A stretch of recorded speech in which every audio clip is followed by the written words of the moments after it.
10 बजे सिर्फ DD news पर। Decode powered by HF deluxe, नए इंडियन की डिलक्स बाइक। को powered by Mongia steel, steel का बादशाह।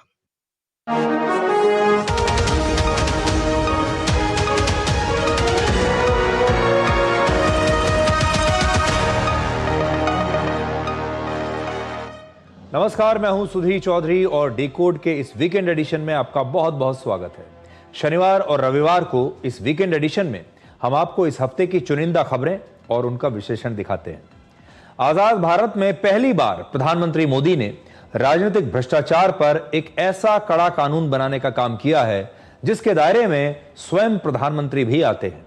इस बिल के मुताबिक 5 साल से ज्यादा सजा पाने वाले मामले में कोई भी आरोपी मंत्री अगर 30 दिन तक जेल में रहता है तो उसे अपने पद से इस्तीफा देना होगा, वरना 31वें दिन उसे अपने पद से स्वतः ही हटा दिया जाएगा। यह नियम प्रधानमंत्री, मुख्यमंत्री, केंद्रीय मंत्री और राज्यों के मंत्रियों पर लागू होंगे।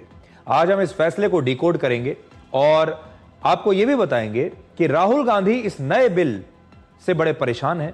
वो इस नए बिल को राजा का मूड स्विंग बता रहे हैं। इसलिए आज हम आपको यह दिखाएंगे कि गांधी परिवार के मूड स्विंग्स की इस देश ने और हमारे संविधान ने कितनी बड़ी और महंगी कीमत चुकाई है। अमेरिका के राष्ट्रपति डोनाल्ड ट्रंप भारत पर टैरिफ लगाने के मामले में अपने ही देश में अब घिरते हुए दिख रहे हैं और इसे भारत पर ट्रंप की सबसे बड़ी रणनीतिक भूल अमेरिका में बताया जा रहा है। चीन ने भारत पर अमेरिका के 50% टैरिफ की आलोचना करते हुए कहा है कि भारत और चीन एशिया के डबल इंजन है। इसलिए आज हम इस पूरे घटनाक्रम को आपके लिए डिकोड करेंगे। इस हफ्ते दुनिया में बहुत कुछ हुआ, रशिया में, चीन में और भारत में। ये सारी गतिविधियां आज आपको जाननी चाहिए और इसके बाद आपको अंतरिक्ष में भारत के राम और लक्ष्मण से मिलवाएंगे। राम हैं ग्रुप कैप्टन शुभांशु शुक्ला और लक्ष्मण हैं भारत के मिशन गगनयान के अगले यात्री ग्रुप कैप्टन प्रशांत नायर। आज हम आपके लिए अंतरिक्ष में भारत के पहले मानव मिशन को भी डिकोड करेंगे। अभी हाल ही में एक फिल्म आई थी जिसका नाम था रेड 2। आपको याद होगा, इस फिल्म में अजय देवगन एक ईमानदार इनकम टैक्स ऑफिसर बने हैं और एक भ्रष्ट नेता के खिलाफ, एक भ्रष्ट मंत्री के खिलाफ वो कार्रवाई करते हैं। इससे पहले आपको याद होगा 2001 में अनिल कपूर की बड़ी मशहूर फिल्म आई थी जिसका नाम था नायक। इसका फिल्म की कहानी भी कुछ ऐसी ही थी। अक्षय कुमार की फिल्म गब्बर इज बैक भी आपको जरूर याद होगी। इसकी कहानी भी राजनीतिक भ्रष्टाचार पर थी। और वर्ष 1984 में रिलीज हुई अमिताभ बच्चन की एक सुपरहिट फिल्म थी इनकलाब, यह भी आपने देखी होगी। इस फिल्म की जो कहानी थी वो भी राजनीतिक भ्रष्टाचार पर थी कि कैसे हमारे देश के नेता, मंत्री भ्रष्ट होते जा रहे हैं। हमारे देश में राजनीतिक भ्रष्टाचार शुरू से ही एक बहुत बड़ा मुद्दा रहा है, इसीलिए तो इतनी सारी फिल्में हमारे देश में बनती हैं जो भ्रष्टाचार पर हैं। इस मुद्दे पर कितनी सारी फिल्में बनी हैं, मैंने तो आपको सिर्फ 3-4 फिल्मों के नाम बताए हैं। लोगों ने भ्रष्टाचार पर बनी उन सारी फिल्मों को बड़ा पसंद किया। थिएटर में जब गए तो उन्होंने तालियां बजाई। हीरो जब एक भ्रष्ट नेता को पकड़ता है, उसे सजा दिलवाता है, तो हमारे देश की जनता थिएटर में बैठकर तालियां बजाती है, लेकिन बाहर आकर सब भूल जाती है। इस मुद्दे पर हमारे देश में बहुत राजनीति हुई है। न जाने कितने चुनाव भ्रष्टाचार के मुद्दे पर लड़े गए हैं। वर्ष 1989 में बोफोर्स मामले के कारण राजीव गांधी लोकसभा का चुनाव ही हार गए थे। उस समय यह भ्रष्टाचार का बहुत बड़ा मामला था। लेकिन इस सब के बावजूद हमारे देश के नेताओं ने और सरकारों ने अपनी ही जमात में दीमक की तरह फैल रहे इस भ्रष्टाचार को रोकने के लिए कभी कोई सख्त कानून नहीं बनाया और धीरे धीरे हमारे देश के लोगों ने भी भ्रष्टाचार के साथ समझौता कर लिया। अब भ्रष्टाचार की खबरें शायद आपको परेशान नहीं करती, क्योंकि आप पहले ही बहुत परेशान हो चुके हैं और हार मान चुके हैं। हम ये मानने लगे कि सरकार में बैठे बड़े बड़े नेता अब पैसा लेकर ही काम करेंगे। राजनीति में पैसे का लेन देन और भ्रष्टाचार सबके लिए स्वीकार्य हो गया और लोगों ने इसके बारे में अब बुरा मानना भी बंद कर दिया। ये जो भ्रष्टाचार को लेकर पैसा दिया जाता है, रिश्वत दी जाती है, अब बड़े बड़े जो व्यापारी हैं, बड़े बड़े इंडस्ट्रियलिस्ट हैं, जब आप कोई काम शुरू करते हैं तो आप जो पैसा आप भ्रष्टाचार में देते हैं, रिश्वत में जो पैसा दिया जाना है, उसे आप बिजनेस प्लान का ही हिस्सा मान लेते हैं। और धीरे धीरे भ्रष्टाचार में लिप्त ऐसे नेता जिन्हें अदालत दोषी ठहरा चुकी है, ऐसे नेता भी मंत्री और मुख्यमंत्री बनने लगे। लेकिन आजाद भारत में आज पहली बार प्रधानमंत्री मोदी ने राजनीतिक भ्रष्टाचार पर एक ऐसा कड़ा कानून बनाया है जिसके दायरे में खुद प्रधानमंत्री भी आते हैं। यह एक बहुत बड़ा कदम है और आज ये जो नए कानून के बारे में मैं आपको बताने वाला हूं, आप सबको ध्यान से इसे सुनना चाहिए। भारत के गृह मंत्री अमित शाह ने लोकसभा में 130वां संविधान संशोधन बिल पेश किया है, यही इसका नाम है। और इस बिल के मुताबिक यदि कोई मंत्री किसी भी मामले में आरोपी होकर 30 दिन तक जेल में रहता है तो उसे अपने पद से इस्तीफा देना ही पड़ेगा। यदि आरोपी मंत्री 30 दिन के अंदर इस्तीफा नहीं देता तो 31वें दिन स्वतः उसे उसके पद से हटा दिया जाएगा। और यह नियम सब पर लागू होगा। यह नियम प्रधानमंत्री पर लागू होगा, मुख्यमंत्रियों पर लागू होगा, केंद्रीय मंत्रियों पर लागू होगा और राज्य के मंत्रियों पर भी यह नियम लागू होगा। यह नियम केवल उन मामलों में लागू होगा जिनमें सजा 5 साल या उससे ज्यादा की है। और जेल से छूटने के बाद अगर आप निर्दोष पाए जाते हैं तो फिर से आप प्रधानमंत्री, मुख्यमंत्री या मंत्री बन सकते हैं। तो यह बिल है, उसकी एक कॉपी आज मैं अपने साथ लेकर आया हूं। और आज पूरे देश को यह समझना होगा कि यह जो कानून बनने वाला है, अगर यह बन गया कानून तो यह एक ऐतिहासिक कानून है और इसके अंदर सब कुछ बताया गया है। ऐसे मंत्री के हटाए जाने के लिए प्रधानमंत्री की सलाह राष्ट्रपति को 31वें दिन तक अगर नहीं दी जाती है तो वो उसके पश्चात आने वाले दिन से मंत्री नहीं रहेगा। कोई मंत्री जो इस प्रकार पद धारण करने के दौरान लगातार 30 दिन की किसी अवधि के लिए किसी अपराध के लिए गिरफ्तार किया जाता है और कारावास में रहता है, ऐसा अपराध जो 5 साल या उससे ज्यादा की अवधि का जिसमें दंड है, तो उसे 31वें दिन तक फिर हटा दिया जाएगा। गृह मंत्री ने लोकसभा में इस बिल को संयुक्त समिति के पास भेजने की सिफारिश की है और अब संसद की संयुक्त समिति इस बिल पर विचार करेगी। हमारे देश की जनता जब भी नेताओं के बारे में बात करती है तो सबसे ज्यादा चर्चा असल में उनके भ्रष्टाचार पर ही होती है। अगर आपने देखा होगा, आमतौर पर आप कहीं भी जाएं, किसी भी राज्य में, किसी भी शहर में, किसी भी स्थान पर, तो लोग अक्सर नेताओं के बारे में ऐसी ही बातें करते हैं, मंत्रियों के बारे में, विभागों के बारे में ऐसी ही बात करते हैं कि कौन सा मंत्री कितना भ्रष्ट है, कहां कितना पैसा चलता है, और बात करके उसके बाद वो असहाय हो जाते हैं और फिर ये बात आगे नहीं बढ़ती। मोदी सरकार आज राजनीतिक शुद्धिकरण का काम कर रही है। ऐसे में विपक्ष को सरकार का साथ देना चाहिए था, लेकिन जब यह बिल पेश किया जा रहा था तब विपक्ष ने लोकसभा में जमकर हंगामा किया और इसका विरोध किया। इस दौरान विपक्ष ने इस बिल की कॉपी फाड़ दी और फिर फाड़कर उस कॉपी को फेंक दिया। हमारे संविधान में संवैधानिक पद पर बैठे नेताओं को हटाने को लेकर कोई स्पष्ट व्यवस्था नहीं है। इस समय हमारे देश में किसी भी सांसद, मंत्री, विधायक या फिर प्रधानमंत्री को हटाने का जो एकमात्र तरीका है वो यही है कि किसी भी मामले में अगर उन्हें 2 साल या उससे ज्यादा की सजा होती है तो उनकी सदस्यता समाप्त कर दी जाएगी। आपको याद होगा, कुछ दिन पहले राहुल गांधी के साथ भी यही हुआ था, जब वो एक मामले में दोषी पाए गए थे और उनकी सदस्यता रद्द कर दी गई थी। आपको याद होगा, उनका सरकारी बंगला भी उन्हें तब छोड़ना पड़ा था। तो अभी यही व्यवस्था है, लेकिन अब यह व्यवस्था बदल जाएगी। अब आरोपी होने पर ही इन मंत्रियों को अपना पद छोड़ना पड़ेगा। पहले था कि जब अदालत आपको दोषी ठहरा देगी, जब पूरे मामले का फैसला हो जाएगा तब आपको इस्तीफा देना है, लेकिन अब फर्क यह है कि अब आपको अदालत के फैसले का इंतजार नहीं करना है। अभी आपको, अगर आप आरोपी हैं किसी ऐसे अपराध में जिसकी सजा 5 साल या उससे ज्यादा है, तो और 30 दिन तक अगर आप जेल में रहते हैं तो फिर आपको इस्तीफा देना पड़ेगा 30 दिन के अंदर अंदर, और 30 दिन में अगर आपने इस्तीफा नहीं दिया तो फिर स्वतः ही आपका मंत्री पद चला जाएगा। और इसीलिए अभी तक नेता हमारे कानूनों का बड़ा फायदा उठाते थे। अपनी कुर्सी छोड़ने का नाम नहीं लेते थे। इसका सबसे ताजा उदाहरण आपको याद होगा, पिछले साल दिल्ली के मुख्यमंत्री अरविंद केजरीवाल को ईडी ने शराब नीति से जुड़े मनी लॉन्ड्रिंग के मामले में गिरफ्तार किया था। अरविंद केजरीवाल करीब 6 महीने तक जेल में रहे, लेकिन तब भी उन्होंने इस्तीफा नहीं दिया। मुख्यमंत्री दिल्ली के वो बने रहे और जेल से ही उन्होंने दिल्ली की सरकार चलाई। आप याद कर लीजिए। और हमें ऐसा लगता है कि जब अरविंद केजरीवाल ने इस्तीफा देने से मना कर दिया, उसके बाद ही शायद ऐसा लगा होगा सरकार को कि ऐसे मंत्रियों का क्या किया जाए। इसी तरीके से आप याद कीजिए, तमिलनाडु के एक मंत्री हैं सेंथिल बालाजी, वो भी 241 दिनों तक जेल में रहे, लेकिन इस्तीफा नहीं दिया और 241 दिनों तक जेल में रहते हुए मंत्री बने रहे।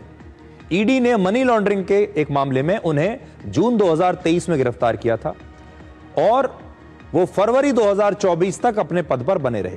गिरफ्तारी से पहले वो कई विभागों के मंत्री थे, लेकिन गिरफ्तारी के बाद तमिलनाडु के मुख्यमंत्री एम.के. स्टालिन ने उन्हें बिना विभाग वाला मंत्री बनाए रखा। यानी ये सारे लोग वो थे जिन्होंने जेल में रहते हुए इस्तीफा देने से इनकार कर दिया था और कह दिया था कि जिसको जो करना है कर लो, इस्तीफा नहीं देंगे। और हमारा कानून भी इनके सामने असहाय था, क्योंकि इनसे इस्तीफा लिया नहीं जा सकता था, क्योंकि पहले का जो कानून था उसमें कन्विक्शन जरूरी था। जब आप कन्विक्ट हो जाएंगे, जब अदालत आपको दोषी ठहरा देगी, तब आपको इस्तीफा देना है। आरोपों के आधार पर आप इस्तीफा नहीं दे सकते। जेल में अगर आपको डाल दिया गया है, तब भी आपको इस्तीफा देने के लिए बाध्य नहीं किया जा सकता। लेकिन अब स्थिति बदल जाएगी। हमारे देश में जो भ्रष्ट नेता हैं, वो हर कानून में कोई ना कोई लूप होल निकाल ही लेते हैं सरकार में बने रहने का। और इस कानून में भी एक बड़ा लूप होल है, जिसका फायदा क्षेत्रीय और पारिवारिक पार्टियां भविष्य में जरूर उठा सकती हैं। उदाहरण के तौर पर, अगर कोई मुख्यमंत्री किसी ऐसे केस में गिरफ्तार होता है जिसमें 5 साल की सजा का प्रावधान है, तो वो अपने ही परिवार के किसी दूसरे सदस्य या अपने ही किसी करीबी नेता को अपनी जगह मुख्यमंत्री बना सकता है और रिमोट कंट्रोल से तब भी सरकार चलाता रहेगा। आज से 18 साल पहले जुलाई 1997 याद कीजिए, जब चारा घोटाले में लालू यादव ने मुख्यमंत्री पद से इस्तीफा देकर अपनी पत्नी राबड़ी देवी को मुख्यमंत्री बना दिया था। पुरानी तस्वीरें आपको दिखा रहे हैं। अपनी पत्नी को मुख्यमंत्री बनाने के बाद लालू यादव ने सीबीआई की अदालत में आत्मसमर्पण कर दिया था और करीब 18 महीने तक जेल में रहे। इसी तरह से पिछले साल जब जनवरी में हेमंत सोरेन को ईडी ने गिरफ्तार किया, तो उन्होंने अपने करीबी चंपई सोरेन को झारखंड का मुख्यमंत्री बना दिया। और 5 महीने के बाद जब जमानत पर हेमंत सोरेन वापस जेल से बाहर आए, तो वो फिर से मुख्यमंत्री बन गए। पश्चिम बंगाल की मुख्यमंत्री ममता बनर्जी ने इसे ब्लैक डे और ब्लैक बिल बताया है। तो ममता बनर्जी ने लिखा है कि वो इस बिल की आलोचना करती हैं। और 2024 में करप्शन परसेप्शंस इंडेक्स में 180 देशों में भारत 96 नंबर पर था। भ्रष्टाचार के खिलाफ आज सबसे बड़ा बिल पेश किया गया है। भारत की स्थिति आप देख सकते हैं, भ्रष्टाचार के मामले में हमारी रैंकिंग कहां है। विपक्षी दल, उनके सांसद लगातार इस बिल की कॉपियां फाड़ रहे हैं। कांग्रेस के सांसद इसका विरोध कर रहे हैं, लेकिन उन्हें मैं 2013 का वो दिन याद दिलाना चाहता हूं जब खुद राहुल गांधी ने दोषी नेताओं को बचाने वाले एक अध्यादेश की कॉपी को फाड़ने की बात कही थी। उस समय राहुल गांधी ने खुद राजनीति में भ्रष्टाचार के खिलाफ एक बड़ी आवाज उठाई थी। उस समय राहुल गांधी ने क्या कहा था, आज आपको जरूर सुनना चाहिए। I'll tell you what my opinion on the ordinance is. My opinion on the ordinance is that it's complete nonsense and that it should be torn up and thrown out. That's my opinion, my personal opinion on the ordinance. I'll repeat it for you. My opinion on the ordinance is that it should be torn up and thrown away. Okay? उस समय देश के प्रधानमंत्री थे मनमोहन सिंह और UPA की सरकार थी। और यूपी की सरकार उस समय एक अध्यादेश लेकर आई थी जिसमें दोषी सांसदों और विधायकों की सदस्यता को ऐसे ही मामलों में बचाने का प्राविधान था कि इनकी सदस्यता कैसे बच जाए। तो जो नियम थे उन्हें और सरल करने की, आसान करने की बात उस अध्यादेश में थी। और अगर वो अध्यादेश पास हो जाता तो ऐसे जितने भी भ्रष्ट नेता हैं इन्हें बहुत राहत मिल जाती। लेकिन राहुल गांधी बीच में आ गए और उन्होंने कहा कि भ्रष्ट नेताओं को तो सजा मिलनी ही चाहिए, और इसलिए उन्होंने उस अध्यादेश को रोक दिया। बड़ा अच्छा काम किया था उस समय। लोगों को लगा कि राहुल गांधी वाकई भ्रष्टाचार के खिलाफ लड़ाई लड़ना चाहते हैं, इसमें इनकी तारीफ होनी चाहिए। 2013 में सुप्रीम कोर्ट ने फैसला दिया था कि अगर कोई सांसद या विधायक किसी ऐसे मामले में दोषी करार दिया जाता है जिसमें 2 साल या उससे ज्यादा सजा का प्रावधान है तो उसकी सदस्यता समाप्त हो जाएगी। और उस समय लालू यादव सहित कई ऐसे नेता थे जिनकी सदस्यता इस कानून की वजह से खत्म हो सकती थी। इसलिए तब की सरकार इन लोगों को बचाना चाहती थी। राहुल गांधी के विरोध की वजह से उस समय यह कानून नहीं बन पाया। लेकिन ऐसा लगता है कि आज 13 साल के बाद भ्रष्टाचार के उसी मामले पर राहुल गांधी ने एक बहुत बड़ा यू टर्न ले लिया है, सिर्फ इसलिए क्योंकि इस बार प्रधानमंत्री नरेंद्र मोदी हैं। आज कांग्रेस सहित पूरा विपक्ष इस बिल का विरोध कर रहा है। There is a lot of action going on. You must have heard, and I'm sure all of you have heard, of the new bill that the BJP is proposing. We are going back to medieval times when the king could just remove anybody at will. There's no concept of what an elected person is. He doesn't like your face, so he tells ED, put a case, and then democratically elected person is wiped out within 30 days. This is new. Also, let's not forget why we are electing a new vice president. Just yesterday I was having a conversation with somebody and I said, where is the old vice president gone? आज आपको देश की 2 मुख्य राष्ट्रीय पार्टियों की सोच को भी बहुत ध्यान से देखना चाहिए। और मैं तो 2 राष्ट्रीय पार्टियां ही नहीं, इसमें क्षेत्रीय दलों को भी जोड़ूंगा, ऐसे क्षेत्रीय दल जो एक परिवार चलाते हैं। तो आप देखिए, एक तरफ कांग्रेस पार्टी है जिसमें सब कुछ एक परिवार तय करता है, और दूसरी तरफ बीजेपी जैसी पार्टी है जहां संगठन सबसे ऊपर है। याद कीजिए, आज से 50 साल पहले इंदिरा गांधी जब प्रधानमंत्री थीं तो उन्होंने 1975 में जो 3-4 संवैधानिक पद हैं जिसमें प्रधानमंत्री भी है, इन पर आंच नहीं आनी चाहिए और इन्हें हटाने का अधिकार किसी अदालत के पास भी नहीं होना चाहिए। तो एक तो आपने ये देखा, आपने ये भी देखा होगा कि जितने कांग्रेस पार्टी हुई या जितने भी पारिवारिक पार्टियां हैं जिन्हें एक परिवार चलाता है, अगर उसमें किसी एक सदस्य को अगर इस्तीफा देना भी पड़ जाए तो उसी परिवार के किसी दूसरे सदस्य को, उनके बेटे बेटियों को, भाई को या परिवार में और किसी को उनकी जगह मंत्री बना दिया जाता है। सांसद हटता है तो उनकी जगह टिकट जो है उनके परिवार में से किसी को दे दिया जाता है। लेकिन परिवार ही रहता है उस सीट पर, उस गद्दी पर हमेशा, और परिवार अपना कब्जा वहां से छोड़ता नहीं है। तो बात तो वही हो गई। अब दूसरा उदाहरण देखिए, आज से 29 वर्ष पहले हवाला के मामले में, हवाला एक बहुत बड़ा मशहूर मामला आया था उस समय भ्रष्टाचार का। हवाला मामले में सिर्फ डायरी में अपना नाम आ जाने की वजह से उस समय लाल कृष्ण आडवाणी ने, क्योंकि उनका नाम का जिक्र उस डायरी में था, सिर्फ इसलिए उन्होंने लोकसभा की सदस्यता से इस्तीफा दे दिया था।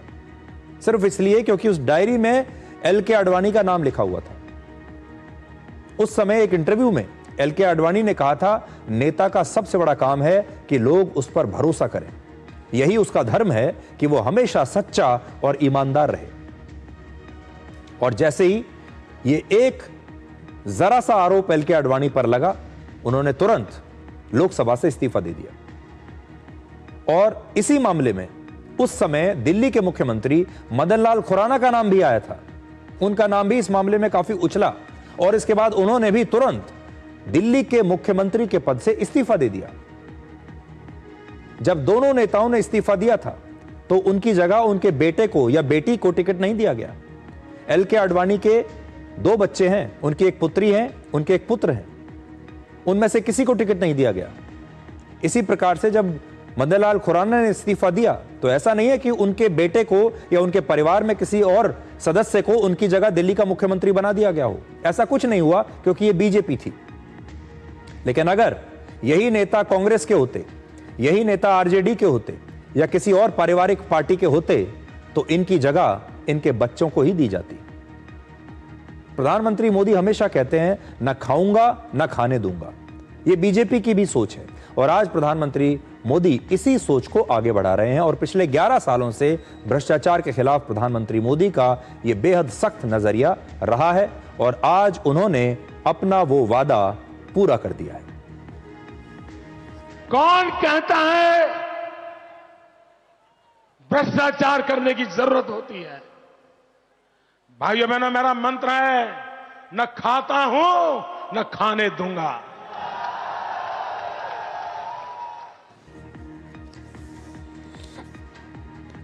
आज पूर्व प्रधानमंत्री राजीव गांधी की भी जयंती है। आज से करीब 40 साल पहले पूर्व प्रधानमंत्री राजीव गांधी ने भ्रष्टाचार को लेकर कहा था, सरकार जब 1 रुपया भेजती है तो लोगों तक सिर्फ 15 पैसे पहुंचते हैं और बाकी का सारा पैसा भ्रष्टाचार में खत्म हो जाता है। आज राजीव गांधी के लिए सच्ची श्रद्धांजलि यही होती कि उनके पुत्र राहुल गांधी भ्रष्टाचार के खिलाफ मोदी सरकार की इस कार्रवाई का समर्थन करते। कार्रवाई कोई भी कर रहा हो, कानून कोई भी बना रहा हो, सरकार किसी की भी हो, इससे भला देश का ही होने वाला है। और इसीलिए आज हम ये कहना चाहते हैं कि हमारे देश की जनता भ्रष्टाचार से परेशान भी हो चुकी है, थक भी चुकी है और हार भी चुकी है। हमारे देश के लोगों ने तो ऐसी उम्मीद ही नहीं की थी, किसी ने मोदी सरकार से उम्मीद ही नहीं की थी कि ऐसे समय में वो ये कानून लेकर भी आएंगे, क्योंकि लोगों ने स्वीकार कर लिया था भ्रष्टाचार को। लोगों ने सोच लिया था कि हम इतना पैसा अलग रख देते हैं और ये काम पैसा देकर, रिश्वत देकर ही होगा। हमारे देश में बड़े बड़े जो उद्योगपति हैं वो भी अपने बिजनेस प्लान में रिश्वत का पैसा अलग लगाकर रख चलते हैं कि ये पैसा तो उन्हें नेताओं को खिलाना पड़ेगा, तभी उनके काम होंगे। आज ऐसे नेताओं पर कार्रवाई हो रही है। ऐसे में विपक्ष को इसमें एकता दिखानी चाहिए थी, क्योंकि ये जो कानून है ये देश में सबका भला करेगा और हमारे देश से भ्रष्टाचार इसमें कम होगा। कम से कम हो सकता है, बहुत सारे लोग ये कहेंगे कि इससे इसका दुरुपयोग हो सकता है, जो भी सरकार में लोग होंगे वो इसका दुरुपयोग करेंगे अपने विरोधियों को निपटाने के लिए। लेकिन हमारे देश में अदालतें हैं, ये सारे विरोधी नेता अदालतों में जा सकते हैं। हमारे देश में अदालत है, फिर हाई कोर्ट है, उसके बाद सुप्रीम कोर्ट है। वहां पर अगर उन पर भी विश्वास नहीं है तब तो इसके बारे में क्या कहना। लेकिन ऐसे कानून के बाद कम से कम एक फायदा जरूर होगा कि हमारे देश के जो नेता हैं वो कम से कम डरेंगे। उनके मन में एक खौफ पैदा होगा कि अगर वो पकड़े गए तो उनकी नौकरी जा सकती है। अगला विश्लेषण शुरू करने से पहले मैं आपको एक किस्सा सुनाना चाहता हूं। वर्ष 1881 में भारतेंदु हरिश्चंद्र ने एक बड़ा मशहूर नाटक लिखा था जिसका नाम था अंधेर नगरी चौपट राजा। इसमें राजा चोरों के अपराध के लिए एक कोतवाल को फांसी की सजा सुना देता है, लेकिन कोतवाल की गर्दन छोटी थी और फांसी का फंदा ज्यादा बड़ा था, तो फांसी का फंदा फिट नहीं बैठ रहा था। इसके बाद राजा ने आदेश दिया कि ऐसे व्यक्ति को फांसी दे दी जाए जिसकी गर्दन में फांसी का फंदा फिट बैठता हो, और इसीलिए इसका नाम रखा अंधेर नगरी चौपट राजा। अब हम विश्लेषण शुरू करते हैं और इस किस्से का अगले विश्लेषण से कोई संबंध नहीं है। भ्रष्टाचार के आरोप में प्रधानमंत्री, मुख्यमंत्री और मंत्रियों को 31वें दिन जेल में जाने के बाद हटाने वाले बिल को लेकर राहुल गांधी बेहद दुखी हैं। और देखिए बड़ी बात क्या है कि जब ये बिल बनाया गया, ये कानून जब अपनी एक शेप ले रहा है, तो प्रधानमंत्री मोदी ने खुद पहल करके ये कहा कि इसमें प्रधानमंत्री का नाम भी होना चाहिए। यानी अगर प्रधानमंत्री खुद भी गिरफ्तार हो जाए किसी अपराध में, ऐसे अपराध में जिसकी सजा 5 साल से ज्यादा है, और 30 दिन तक अगर प्रधानमंत्री भी जेल में रह जाए तो फिर उसे इस्तीफा देना होगा, और 31वें दिन अगर इस्तीफा नहीं दिया तो 31वें दिन उनका पद अपने आप चला जाएगा। और इस पूरे बिल में उन्होंने प्रधानमंत्री को भी शामिल किया है। लेकिन राहुल गांधी इससे बड़े नाराज हैं।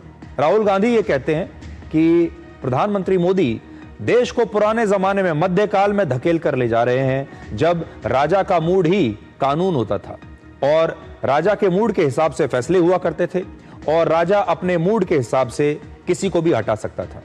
राजा का अगर मूड अच्छा है, राजा खुश है, तो वो कुछ फैसले ले सकता है। अगर राजा उस दिन दुखी है, नाराज है, तो वो कुछ और फैसले ले सकता है। ये इशारा कर रहे हैं राहुल गांधी कि भाई देखिए, अब तो ये पूरा देश राजा के मूड पर चलेगा।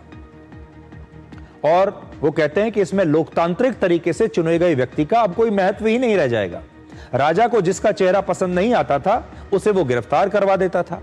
और राहुल गांधी राजा के यहां मूड की बात कर रहे हैं कि अब आगे भी यही होगा, राजा को जो पसंद नहीं आएगा उसे गिरफ्तार करवा लेंगे। और राहुल गांधी जो है ये सारी बातें करके कह रहे हैं कि देखिए, लोकतंत्र में तो चुने हुए जो प्रतिनिधि हैं वो सबसे महत्वपूर्ण होते हैं। आज वो ये बताने की कोशिश कर रहे हैं। लेकिन राहुल गांधी कांग्रेस के 54 साल के शासन में गांधी परिवार के मूड स्विंग्स के बारे में बताना भूल गए। इसलिए आज जो हमारी खबर है, जो विश्लेषण है, ये गांधी परिवार के मूड के बारे में है, गांधी परिवार के मूड स्विंग्स के बारे में है। राहुल गांधी ने राजा के मूड की बात की है। आज हम आपको बताते हैं कांग्रेस पार्टी के शीर्ष पर जो गांधी परिवार बैठा है उसके मूड के बारे में बताते हैं कि उसका मूड कब कब कैसे कैसे बदल जाता है और ये मूड स्विंग्स देश को कितने महंगे पड़े हैं। सच्चाई ये है कि गांधी परिवार के मूड स्विंग्स की इस देश ने और हमारे संविधान ने बड़ी महंगी कीमत चुकाई है। यह विश्लेषण ध्यान से सुनिएगा। गांधी परिवार के मूड स्विंग्स की वजह से देश में इमरजेंसी लगी, दर्जनों चुनी हुई राज्य सरकारों को बर्खास्त किया गया, कई मंत्रियों को उनके पद से रातों रात हटा दिया गया।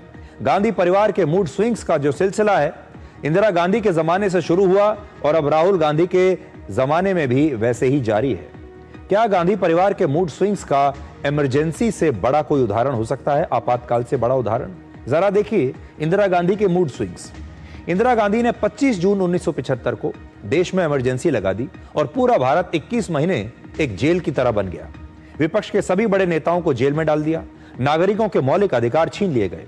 इंदिरा गांधी ने ही सबसे पहले सबसे ज्यादा बार धारा 356 का इस्तेमाल करके अलग अलग राज्यों में सरकारों को बर्खास्त करके राष्ट्रपति शासन लगाया था।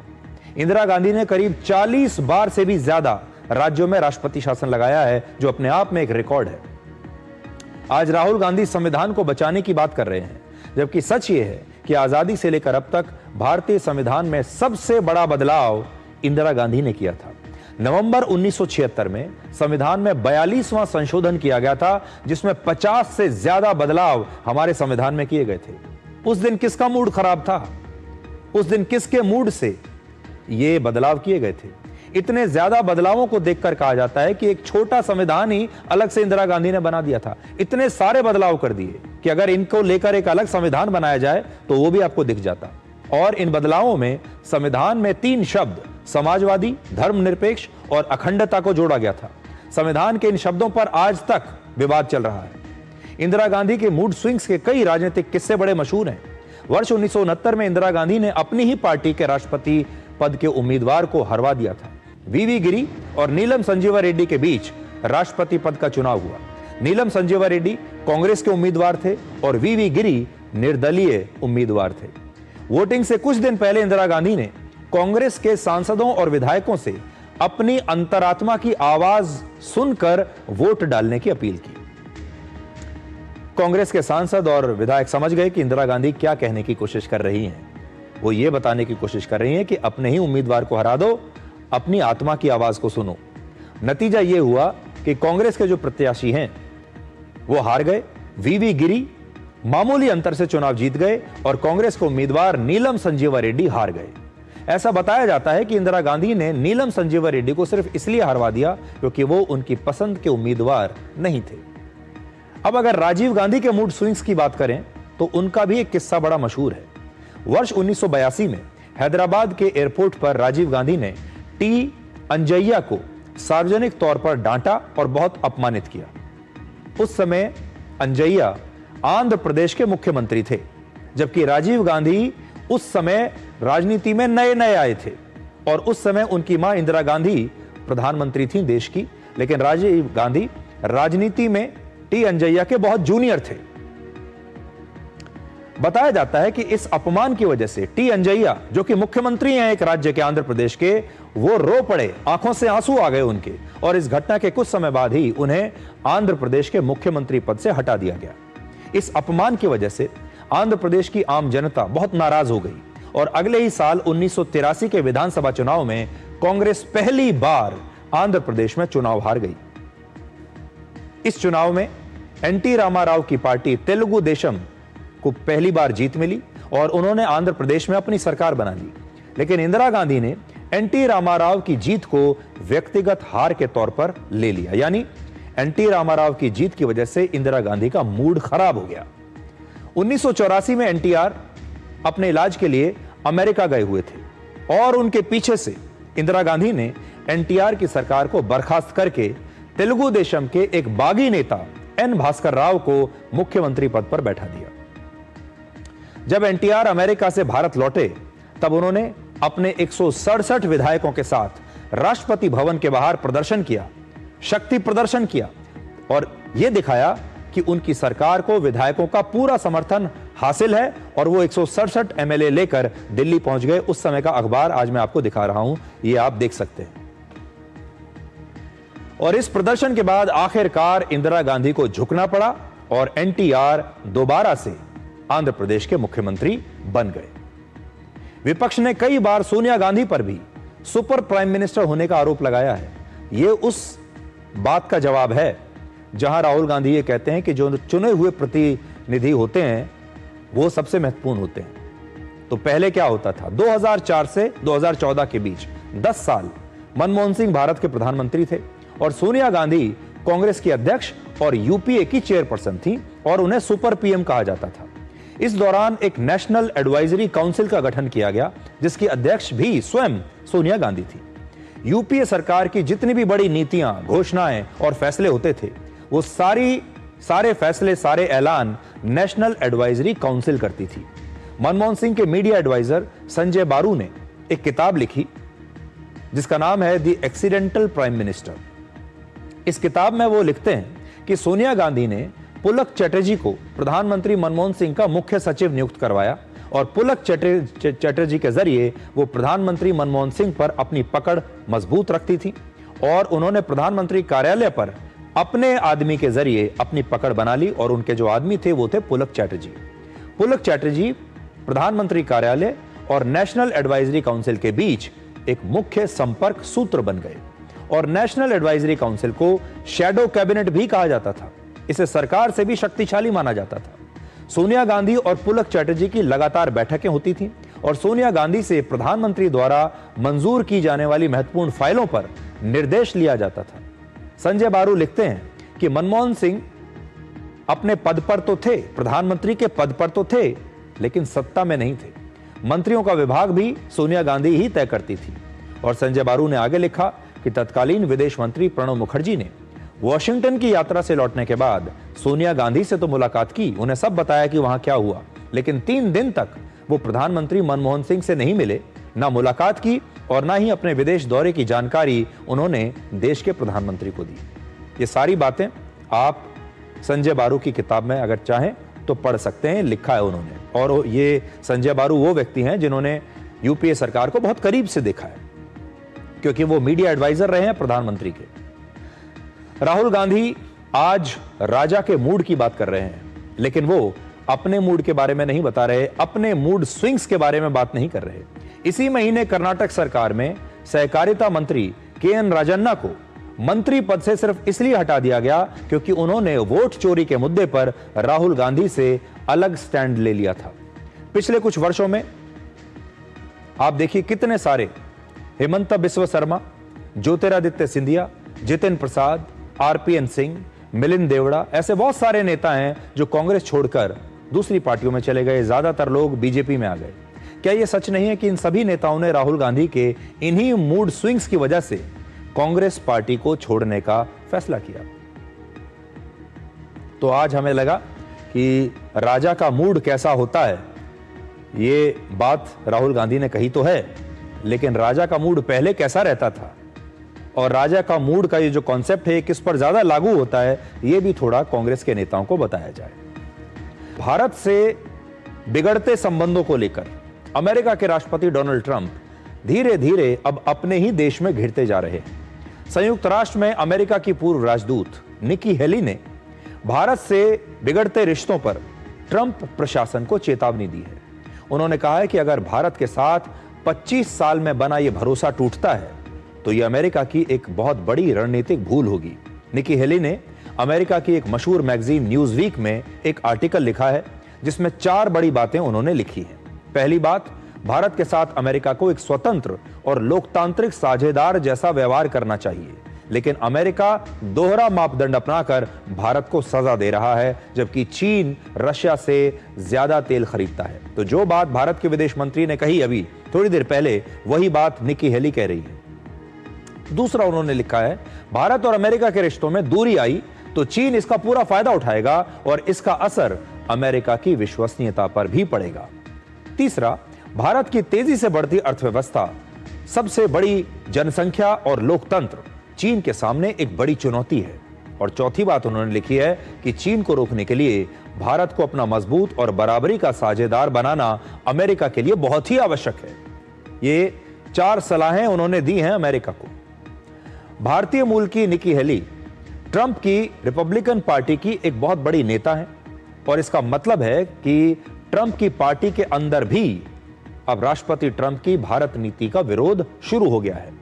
वर्ष 2024 में निकी हेली रिपब्लिकन पार्टी की तरफ से शुरुआती राउंड में अमेरिका के राष्ट्रपति पद की दावेदार थी। इससे पहले वो अमेरिका के एक राज्य साउथ कैरोलिना की गवर्नर भी रह चुकी है। अमेरिका के दूसरे महत्वपूर्ण लोग भी अब भारत पर 50% टैरिफ लगाने के फैसले को ट्रंप प्रशासन की एक बहुत बड़ी गलती बता रहे हैं। अमेरिका के पूर्व राष्ट्रीय सुरक्षा सलाहकार जॉन बोल्टन ने कहा है कि अमेरिका की भारत नीति में बहुत कंफ्यूजन है, यानी बहुत भ्रम है। अब दोबारा भारत का भरोसा जीतना आसान नहीं होगा और यह अमेरिका के लिए रणनीतिक रूप से हानिकारक है। अमेरिका के एक मशहूर अर्थशास्त्री जेफरी सेक्स ने भारत पर टैरिफ को अमेरिकी विदेश नीति का सबसे मूर्खतापूर्ण कदम बताया है और अमेरिका के एक प्रसिद्ध पत्रकार फरीद जकारिया भी ये कह रहे हैं कि ट्रंप का टैरिफ वॉर भारत और अमेरिका के संबंधों को बहुत जल्द खत्म कर सकता है, जिसके बाद भारत रशिया से अपने संबंधों को मजबूत कर सकता है और चीन के साथ भी रिश्तों में सुधार की संभावना बढ़ जाएगी। यानी विदेशी मामलों के जानकार हों, अर्थशास्त्री हों, अमेरिका का मीडिया हो, वहां के नेता हों, सब यही कह रहे हैं कि ट्रंप की यह नीति अमेरिका के हितों के खिलाफ है। सबसे बड़ी बात यह है कि अमेरिका का जो मीडिया है, वहां की जो प्रेस है, वैसे तो वो हमेशा ही भारत के खिलाफ रहती है, लेकिन इस मामले में अमेरिका की प्रेस में, वहां के मीडिया में ट्रंप की आलोचना हो रही है और वो सब लोग इस बात को मानते हैं कि भारत अमेरिका का एक बहुत बड़ा पार्टनर बन सकता था। 25 साल हमने इस रिश्ते में मेहनत की है, आज हम यहां तक पहुंचे हैं जब अमेरिका और भारत एक पार्टनर बन गए हैं। ऐसे में ये 25 साल की मेहनत को डोनाल्ड ट्रंप ने सिर्फ अपने कुछ निजी कारणों से बर्बाद कर दिया। अब आपको अंतरिक्ष में लेकर चलते हैं और अंतरिक्ष में भारत के राम और लक्ष्मण से मिलवाते हैं। आज भारत के अंतरिक्ष कार्यक्रम पर एक बहुत बड़ी खबर आई है। इसरो ने बताया है कि मिशन गगनयान के 80% परीक्षण पूरे हो चुके हैं और बाकी 20% परीक्षण मार्च 2026 तक पूरे हो जाएंगे। इस साल दिसंबर में मिशन गगनयान की पहली अनमैन्ड यानी मानव रहित उड़ान होगी, जिसमें कोई अंतरिक्ष यात्री नहीं बल्कि एक रोबोट जाएगा। और 2027 में ग्रुप कैप्टन शुभांशु शुक्ला सहित 4 अंतरिक्ष यात्री इसी गगनयान मिशन की मदद से अंतरिक्ष में जाएंगे। और 2040 तक भारत ने चंद्रमा की सतह पर अपना एक अंतरिक्ष यात्री उतारने का लक्ष्य रखा है। अब हम आपको भारत के मिशन गगनयान के राम और लक्ष्मण से मिलवाते हैं। तो राम है ग्रुप कैप्टन शुभांशु शुक्ला और लक्ष्मण है भारत के मिशन गगनयान के अगले यात्री ग्रुप कैप्टन प्रशांत नायर। आज इसरो के चेयरमैन के साथ इन दोनों ने एक प्रेस कॉन्फ्रेंस की जिसमें डॉक्टर जितेंद्र सिंह भी शामिल थे। और प्रशांत नायर ने आज क्या कहा, आपको वो सुनना चाहिए। शुभांशु शुक्ला ने आज क्या कहा, क्योंकि देश के मीडिया के सामने आज ये दोनों लोग पहली बार आए थे। A few months from now, we're going to be having Diwali. And that's the time when Sri Ramji entered Ayodhya. Over here right now, to the Ram that is Shuks, if I can call myself Lakshman, it feels like there's Diwali here today when all our countrymen are here to receive us. But remember, even though I'm elder to Shuks, I would love to be Lakshman to this Ram any day. That's how professional he is. But remember, even Sri Ramji and Lakshman got a lot of help from the entire Vanar Sena, that is our fantastic ISRO team. Thank you, Hanuman and team, and also from the Devtas, the entire gang out here. Otherwise, it would not have been possible. Also, the entire experience when we were there, I can just sum it up in Sat Chit Anandam. What is Sat? Satyam. Satyam Shivam Sundaram. Satyam, the truth. The time of Bharat has come. On orbit, when we reached, and you would have seen that the body undergoes a lot of changes. There are different things that happen to you. जब प्रधानमंत्री जी के साथ मेरा interaction हो रहा था, तो आप लोगों ने देखा होगा कि मेरा सर इस समय प्रॉब्ली इस साइज से दुगना था. It was double this size. And so बहुत सारे changes होते हैं बॉडी में. You don't feel good for the first 3 to 4 days, but you still are working and you are interacting with the systems and doing a lot of work. But उसके बाद 3 से 4 दिन में ही आपकी बॉडी यूज टू हो जाती है, उसको अच्छा लगने लगता है, and you start performing well and you start feeling okay and everything becomes all right. अब छोटा सा एक ब्रेक ले लेते हैं और ब्रेक के बाद हम आपको कुछ और दिलचस्प खबरें दिखाएंगे.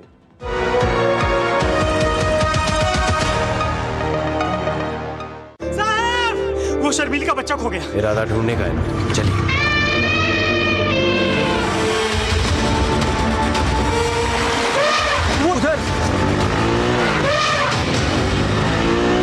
इरादे बड़े हों तो नामुमकिन कुछ भी नहीं. नई है डीलक्स प्रो, नई इंडियन की डीलक्स बाइक.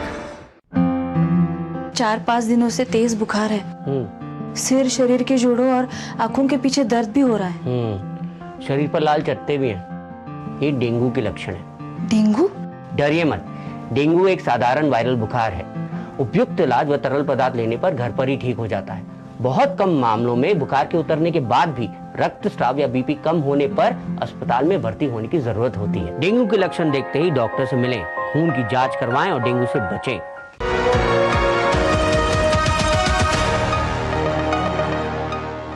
तो ये राम लक्ष्मण का जो रिश्ता है, भारत के अंतरिक्ष में राम लक्ष्मण, देखिए कितनी बड़ी बात ग्रुप कैप्टन प्रशांत नायर ने कही कि वो वैसे तो शुभांशु शुक्ला के सीनियर हैं, लेकिन अभी भी वो उन्हें राम मानते हैं और वो उनके लक्ष्मण बनना चाहेंगे.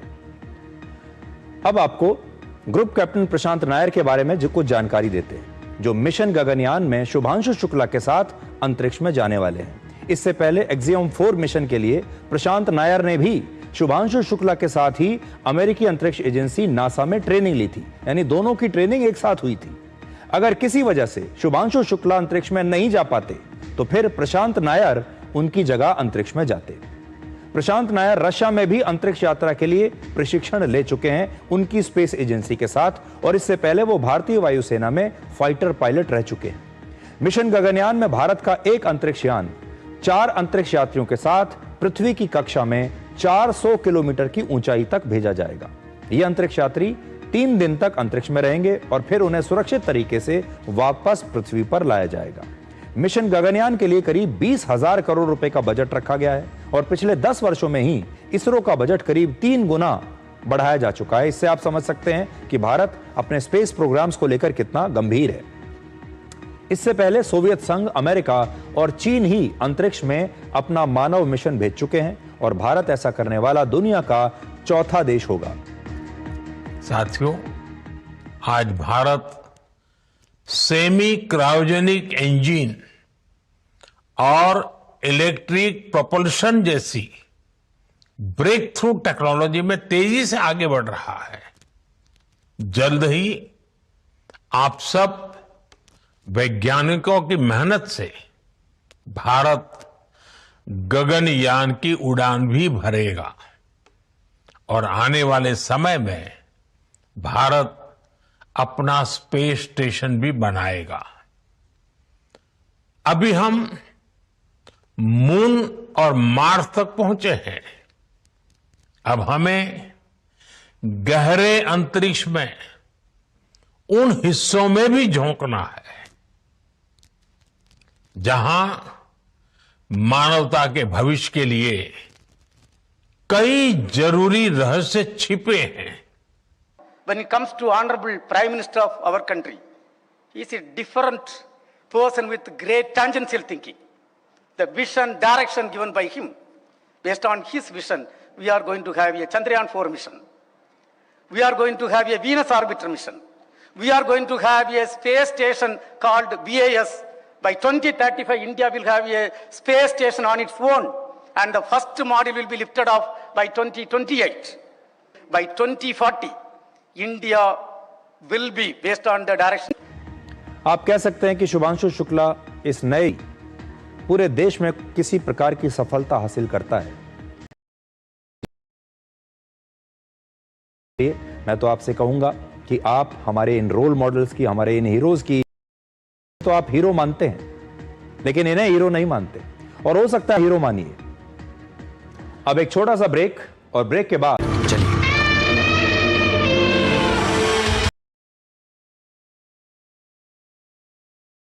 नई है डीलक्स प्रो, नई इंडियन की डीलक्स बाइक। बच्चों की सारी जानकारी दी है। अच्छा बच्चों, हमें चैलेंज। अगरबत्ती का इस्तेमाल करें। डेंगू से लड़े मतलब डेंगू से बचे।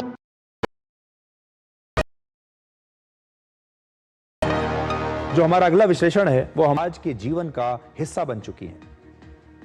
हमारे देश के युवा अब 5G और आर्टिफिशियल इंटेलिजेंस यानी AI का इस्तेमाल कर रहे हैं, लेकिन इस डिजिटल क्रांति की वजह से बुजुर्गों और युवाओं के बीच एक दूरी पैदा हो गई है, और इसी को हम डिजिटल गैप कहते हैं। इस डिजिटल गैप की वजह से बुजुर्गों को लगता है कि उनकी भाषा अब कोई नहीं समझता। मोबाइल ऐप्स नहीं जानने की वजह से, सोशल मीडिया पर ना होने की वजह से आज हमारे देश के बुजुर्गों को रोजमर्रा के कामों में भी बहुत परेशानी आ रही है। हमारे देश के ज्यादातर बुजुर्ग इंटरनेट क्रांति से दूर हैं। इनमें से ज्यादातर लोग ना तो ऑनलाइन खाना ऑर्डर कर पाते हैं, ना ऑनलाइन टैक्सी बुक कर सकते हैं, ना डॉक्टर का अपॉइंटमेंट ऑनलाइन बुक कर पाते हैं। आजकल तो जो ट्रेन और फ्लाइट्स की टिकट हैं उन्हें भी ऑनलाइन ही बुक करना पड़ता है। क्या आपने कभी सोचा है कि हमारे देश के ये 15 करोड़ बुजुर्ग कितना पीछे छूटते जा रहे हैं, और हमारी नई पीढ़ी इनका हाथ पकड़कर टेक्नोलॉजी के इस नए युग में उन्हें ले जाने में पूरी तरह नाकाम रही है। आज ये डिजिटल गैप एक नहीं बल्कि 2 पीढ़ियों के बीच हो चुका है।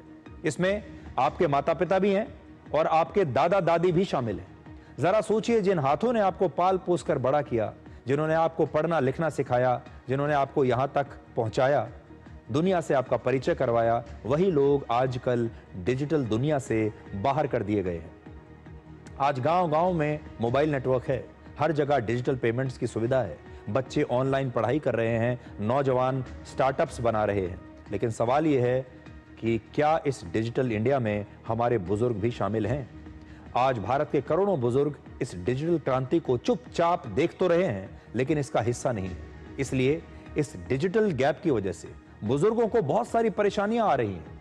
टेक्नोलॉजी में पीछे छूटने की वजह से अब ये करोड़ों बुजुर्ग अपने समाज और परिवार से कटते जा रहे हैं। एक सर्वे के मुताबिक हमारे देश में सिर्फ 13% बुजुर्ग ही इंटरनेट का इस्तेमाल करते हैं। आज हमारे देश में करोड़ों बुजुर्गों की सबसे बड़ी समस्या है अपने बच्चों और परिवार से समय और सम्मान न मिलना, पैसे की कमी और अकेलापन। आज सबसे ज्यादा डिजिटल फ्रॉड बुजुर्गों के साथ हो रहे हैं, क्योंकि उन्हें इस प्रकार के डिजिटल फ्रॉड्स के बारे में पूरी जानकारी ही नहीं है। 2020 से 2022 के बीच 2 साल में बुजुर्गों के साथ साइबर क्राइम की घटनाओं में 86% की वृद्धि हुई है। टेक्नोलॉजी की समझ नहीं होने की वजह से आज बुजुर्गों की प्रॉपर्टी को उन्हीं के परिवार या रिश्तेदार हड़प लेते हैं। उनकी पेंशन, सब्सिडी या सरकारी स्वास्थ्य योजनाओं का फायदा भी कई बार उन्हें नहीं मिल पाता। बहुत सारे बुजुर्ग तो ऐसे हैं जिनके बच्चे ही उनकी पेंशन रख लेते हैं। इन लोगों के लिए बड़ी समस्या यह है कि आजकल सारी बैंकिंग व्यवस्था, बैंक से पैसा निकालने से लेकर पैसा जमा कराने तक, किसी भी चीज की पेमेंट करनी हो, सब कुछ ऑनलाइन हो चुका है। अब पासबुक का जमाना खत्म हो चुका, जब लोग पासबुक लेकर बैंक में जाते थे और एंट्री करा के लाते थे, पैसा निकाल कर लाते थे, बैंक से जमा करके लाते थे। और इन बुजुर्गों को अब इसके बारे में कुछ जानकारी नहीं। इन बुजुर्गों से बात करने के लिए अब कोई नहीं बचा। सब लोग व्यस्त हैं, किसी के पास समय नहीं है, और समाज से जुड़े रहने के लिए इन्हें ऑनलाइन टेक्नोलॉजी, ऑनलाइन ऐप्स की जानकारी नहीं है। अगर कभी वीडियो कॉल करना है तो वो जानते नहीं कि कैसे वीडियो कॉल करना है, कौन कौन सी ऐप्स ऐसी आ चुकी हैं। इसलिए पहले से भी कहीं ज्यादा अकेला महसूस करते हैं। हमारे देश में 60 साल से ऊपर के लोगों को बुजुर्ग माना जाता है। तो पहले ये मान लीजिए कि सीनियर सिटीजन्स कौन है। 60 साल से ऊपर जो लोग हैं वो सीनियर सिटीजन्स हैं, वरिष्ठ नागरिक। और इस समय हमारे देश में इनकी संख्या है 15 करोड़। आज इस डिजिटल गैप को खत्म करने के लिए कई उपाय किए जा सकते हैं, यानी इसका सॉल्यूशन क्या है वो भी हम लेकर आए हैं। पहला हमारा सुझाव है डिजिटल गुरु। वर्ष 1969 में एक फिल्म आई थी, एक फूल दो माली। इस फिल्म में बलराज साहनी एक मशहूर गाना गाते हैं जिसके बोल हैं, आज उंगली थाम के तेरी तुझे मैं चलाना सिखाऊं, कल हाथ पकड़ना मेरा जब मैं बूढ़ा हो जाऊं। ये उम्मीद करते हैं हमारे देश के माता पिता, दादा दादी अपने बच्चों से। तो आज मैं देश के युवाओं को एक टास्क देना चाहता हूं। आज से आप अपने घर में डिजिटल गुरु बन सकते हैं। आज से घर के युवा, घर के बच्चे हर रोज अपने 24 घंटे के दिन में से कम 10 मिनट अपने माता पिता या दादा दादी को स्मार्टफोन इस्तेमाल करने की ट्रेनिंग दें। उन्हें बताएं कि कैसे ऑनलाइन पेमेंट्स करनी है, ऑनलाइन बैंकिंग करनी है, ऐप्स का इस्तेमाल करना उन्हें सिखाइए। दूसरा, ऐप्स में बुजुर्गों के इस्तेमाल का अलग से मोड हम जोड़ सकते हैं। इसलिए जो लोग ऐप्स बनाते हैं उन्हें हम ये कहना चाहेंगे कि बुजुर्गों के इस्तेमाल के लिए एक अलग से कोई मोड उन्हें बनाना चाहिए जिसमें आसान भाषा में हर जानकारी दी जा सके।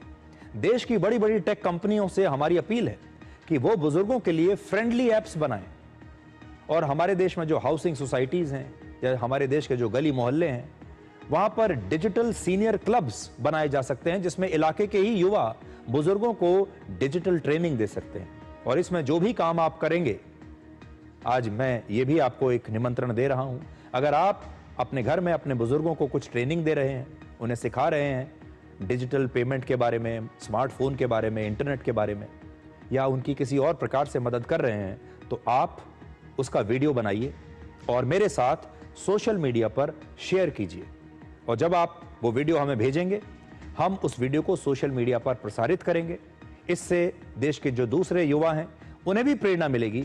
ये एक चेन रिएक्शन की तरह होगा और आप देखिएगा हमारे देश के जो बुजुर्ग हैं जो धीरे धीरे हमसे पीछे छूटते जा रहे हैं, और उसमें एक बहुत बड़ा योगदान है नई टेक्नोलॉजी का। तो आपकी ये जिम्मेदारी है कि आप इस नए युग में अपने बुजुर्गों को हाथ पकड़कर इस नए युग में प्रवेश कराएं। तो आज डिकोड में इतना ही।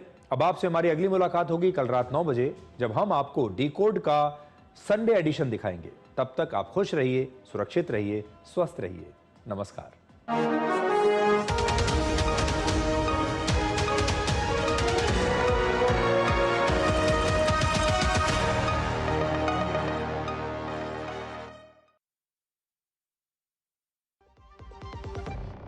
ये गोलदाने खजाने हैं स्वाद के। नागौर की इसी